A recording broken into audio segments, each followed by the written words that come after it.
मैं सरताज आलम, खबर 7 से। हम लोग हैं उत्तराखंड के हल्द्वानी में, और हल्द्वानी में इस समय हम लोग हैं मुफ्ती मोहम्मद अकरम साहब के सामने, जो कि नमरा मस्जिद के पेशे इमाम भी हैं। उधम सिंह नगर नैनीताल लोकसभा सीट पर चुनाव चल रहा है। पूरे देश के अंदर जो चुनाव है 2024, उसकी बेला जागी है।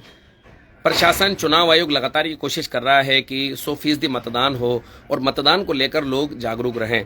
इसी जागरूकता को आगे बढ़ाने के लिए मुफ्ती मोहम्मद अकरम साहब भी आए हैं, और वो लोगों से चाहते हैं कि जो जागरूकता है वो और आगे बढ़े। तो चलिए उन्हीं से ज़बानी उनसे बात करते हैं। मेरे साथ हैं मुफ्ती मोहम्मद अकरम साहब। खबर 7 के लाइव पर बड़ा स्वागत और इस्तकबाल है मुफ्ती साहब आपका। मुफ्ती साहब, चुनाव 2024 चल रहा है और हमारे इस सीट पर भी चुनाव चल रहा है। पूरे देश के अंदर चुनाव धीरे धीरे जारी है, लेकिन पहला चरण अभी आने वाला है और 19 अप्रैल को ही चुनाव हो रहा है। तो क्या अपील करना चाहेंगे लोगों से आप? पहली बात तो ये कि जुमे का रोज़ पड़ेगा, इसमें अपने नहाए धोएं सही से अपने, और उसके बाद में सुबह से ही इसकी तैयारी में लग जाएं। साथ ही साथ इस बात को समझने की हमें ज़रूरत है कि हालात आते जाते रहते हैं, मगर उन हालात का मुकाबला हम अपने करते हैं, जो भी मुश्किलात आती हैं। लेकिन ये हमारा लोकतांत्रिक अधिकार है। हमारा मुल्क तमाम मुल्कों में सबसे बड़ा लोकतांत्रिक मुल्क है। इसको हमें अल्हम्दुलिल्लाह ऊंचे भी रखना है, और ये तभी ऊंचा रह पाएगा इसका झंडा कि जब हम सब लोग वोट करें। वोट एक बहुत बड़ी ताकत है। इंसान जो पढ़ा लिखा है, बगैर पढ़े लिखे, सब इस बात को जानते हैं। इसके ज़रिए से हम अपने रहनुमा का अच्छा इंतखाब करते हैं। आपके जहन में जो भी हो, जिसको भी आप बेहतर समझते हो कि आपकी समस्याओं का जो भी हल कर सकता है, तो आप वोट करने ज़रूर निकलिए। खास करके हमारे तमाम शहरी जो हल्द्वानी निवासी हैं और नैनीताल के निवासी हैं, पूरे मुल्क भर के जो भी, खास करके मैं कहूँगा जो हमारे मुस्लिम बहन भाई हैं, हमारी ख़वातीन भी अपने निकलें। बहुत से लोग इस टाइम वरगलाने के लिए भी आते हैं, और वो इस तरह की अपीलें करते हैं कि साहब हमें तो कोई समझ में नहीं आता। देखिए, ऐसा नहीं हो सकता। आपकी जो समस्याएं हैं, कहीं ना कहीं आपको उनके लिए किसी के पास तो जाना ही पड़ता है ना। तो कोई तो होगा, 10 प्रत्याशियों में, 5 प्रत्याशियों में किसी का एक का जरूर इंतखाब कीजिए। नोटा भी मत दबाइए, समझिए। हालांकि रखा गया उसका हिसाब किताब है, मामला रखा गया, मगर मैं समझता हूं कि उस पर न दबाएं। अपने वोट का सही इस्तेमाल कीजिए। ये आपको अपने खुद देखना है, लेकिन वोट जरूर कीजिए। हम तो ये देखते हैं कि हमारा चुनाव आयोग हो, हमारा प्रशासन हो, लगातार ये अभियान भी चलाया जा रहा है, लोगों को बेदार किया जा रहा है कि वोट करें। इसलिए छुट्टी भी रहती है, कोई कामकाज तो आप कर नहीं सकते हैं उस दिन में। क्यों ना दुकान खोल सकते हैं, ना कोई दूसरा काम कर सकते हैं, घर में ही रहना है। तो क्यों ना वो 5 साल में जो हमें एक मर्तबा वोट डालने का अधिकार मिलता है, और सब चुनाव होते हैं। देखिए, वोट तो करता ही है ना इंसान। अपने छोटे से छोटे जो चुनाव होते हैं, ग्राम पंचायत के हों, पार्षद के हों, इसके अलावा मेयर के हों, जो इसके अलावा चलते हैं, सालों साल चलती रहती हैं प्रक्रिया, हम वहां तो बड़े एक्टिव रहते हैं। लेकिन ये तो सबसे बड़ा चुनाव है कि जिसमें कि हमें अपने वजीर आजम को चुनना है, प्रधानमंत्री को चुनना है।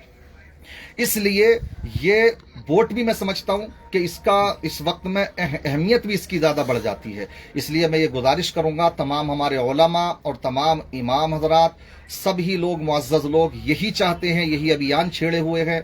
और हमारे सरताज भाई भी इस मामले में बड़े मुतहर्रिक हैं। वो भी चाहते हैं कि हम भी अपने माध्यम से, अपने चैनल के जरिए से जितने लोगों तक अपनी ये बात पहुंचा सकते हैं पहुंचाएं। तो लोग लगे हुए हैं। हमारा प्रशासन, सबसे अच्छी बात यह है कि वो लगा हुआ, वो ये चाहता है, हमारा चुनाव आयोग ये चाहता है कि 100% वोट पड़ना चाहिए। जब उनकी कोशिशें ये हैं, प्रशासन भी अपील कर रहा है, तो हमें चाहिए हम घरों से निकलें और अपने इस अधिकार का जरूर इस्तेमाल करें। अच्छा हजरत, चुनाव में जिन जिन दस्तावेजों की जरूरत पड़ेगी, तो कभी कभी ये भी होता है कि वो दस्तावेज नहीं मिलते, कभी कभी किसी को पर्ची नहीं मिलती, उसके लिए क्या करना चाहिए? उसके लिए मैं समझता हूं कि अभी 2-4 दिन पहले से ही एक्टिव हो जाना चाहिए जी। देखें, अपने पार्षदों से मिल लें।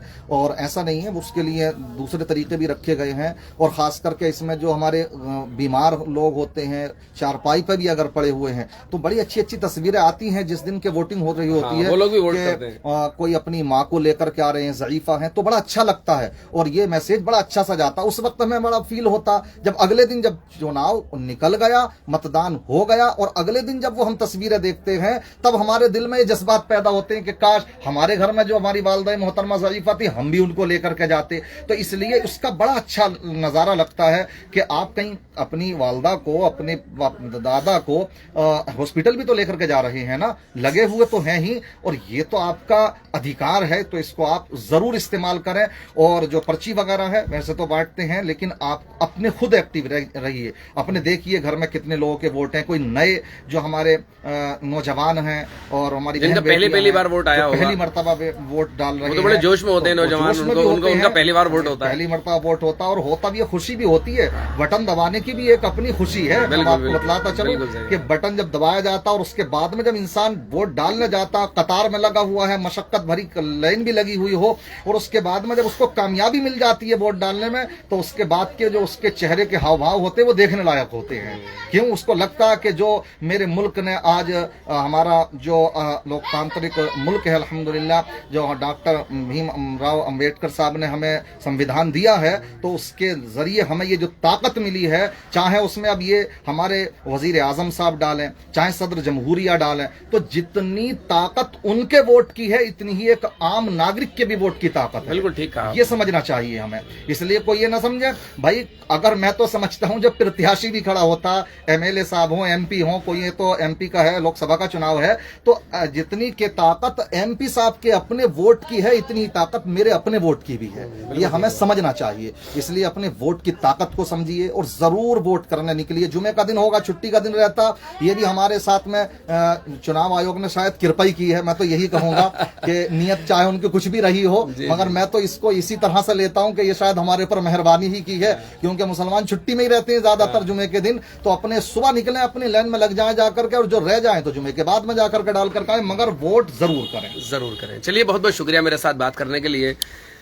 तो ये देखिए, मुफ्ती मोहम्मद अकरम चुनाव आयोग और प्रशासन की उन कोशिशों को ही आगे बढ़ा रहे थे कि वोट जरूर करना है, और उसको लेकर लगातार जागरूकता हो रही है। नैनीताल की जिलाधिकारी हैं वंदना सिंह, वो भी लगातार उसमें लगी हुई हैं। स्वीप की एक टीम है, मोनिका मैम है, वो भी लगातार इस बात की कोशिशें कर रही हैं, और हर पंचायत में, हर गांव में, हर शहर में इस बात की कोशिशें हो रही हैं कि वोट जरूर करें। उसको लेकर, मतदान को लेकर एक जोश भी बनाया जा रहा है, और एक त्योहार की तरह, जैसे ईद और दिवाली होती है उसी तरह एक त्योहार की तरह उसको किया जा रहा है, उनको कहा जा रहा है। जी हाँ, कुछ बात आप कह रहे थे। जी, हमारी कोशिश ये है, उलमाए किराम ने इसमें थोड़ा मशवरा भी किया है कि हम अपनी मस्जिदों से भी अभियान चलाएंगे इंशाअल्लाह, कि वोट दिया जाए, वोट डाला जाए। किसी प्रत्याशी को तो नहीं, जिसकी मर्जी उसको, जहां मर्जी चाहे, जिसको बेहतर समझते हैं, बहरहाल वोट करें। हमारा मकसद है कि वोट कीजिए, वोट जरूर करें। चलिए, बहुत बहुत शुक्रिया हजरत।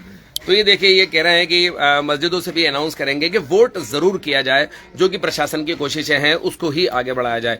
तो खैर साथियों, हम खबर 7 की ओर से भी आपसे ये गुजारिश करना चाहेंगे कि आपकी जो वोटिंग पर्ची है आप उसको हासिल करिए, क्योंकि बीएलओज वगैरह घर घर आ रहे हैं। अगर आपके घर तक नहीं पहुंचे हैं तो आप जो पास के बीएलओ हैं उनसे आप कोशिश करिए, अपने पार्षद जो निवर्तमान पार्षद हैं वहां पर जा सकते हैं, गांव में हैं तो आप अपने ग्राम प्रधान से मिल सकते हैं, लेकिन पर्ची हासिल करिए। और उसके बाद जो 14 तरह की चीजें हैं उनको देखकर वोट आपका दिया जाएगा, जैसे आधार कार्ड है, पासपोर्ट है, कई तरह की चीजें हैं जिनको, फोटो पहचान पत्र है, कई तरह की चीजें जिनको साथ में लेकर आप जाएंगे और वोट करेंगे। तो सुबह जल्दी जाएं, ये देखिए कोशिशें कर रहे हैं।